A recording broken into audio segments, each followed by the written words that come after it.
আমাদের আহলে হাদিসকে অনেকে বলে এরা নামাজ চোর, বলে কি বলে না, কথা বলেন? আমাদেরকে নামাজ চোর বলে না কেন? বলছে 20 টাকার তারাবিকে কমিয়ে 8 টাকা করে দিয়েছে, এরা নফল নামাজ পড়তেই চায় না, বলেন আমাদেরকে নামাজ চোর। এখন বলেন তো আমরা কি নামাজ চোর? আমরা বলছি যে ভাই আমরা সুন্নাত যা আমরা তাই আমল করব।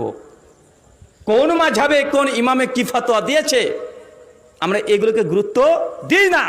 তাই কেউ যদি আমাদেরকে নামাজ চোরও যদি বলে কোনো যায় আসে, কথা বলেন? ওরা বলছে আমরা 3 রাকাত বেতের পড়ি, দেখো এরা 1 রাকাত বেতের পড়ে, এরা নামাজ চোর।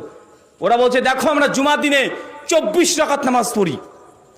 আরে আহলে হাদিসরা 2 রাকাত নামাজ পড়ে বসে পড়ে, তারপরে ইমামের সঙ্গে 2 রাকাত পড়ে, তারপরে 4 রাকাত পড়ে, দিয়ে পালিয়ে চলে যায় মসজিদ থেকে। ভাই এমন অভিযোগ করে কি করে না, কথা বলেন? তাদের অভিযোগ তারা যতই করুক, আমরা আহলে হাদিসরা যদি গায়ে লাগিয়ে নিই, লাগানো যাবে? কথা বলেন? আমাদের তো দাবি একটাই যে কোরআন হাদিসে নবী নাই, নবী করেনি, আমরা করব না। মাতাকুম রাসূলু ফাখুযুহু ওয়া মা নাহাকুম আনহু ফান্তাহু। আমার নবী তোমাদেরকে যা দিয়েছে, যতটুকু দিয়েছে তোমরা গ্রহণ করে নাও, আর যা দেয় নাই যতই ভালো হোক না কেন সেটাকে বর্জন করে দাও, সেটাকে ছেড়ে দাও।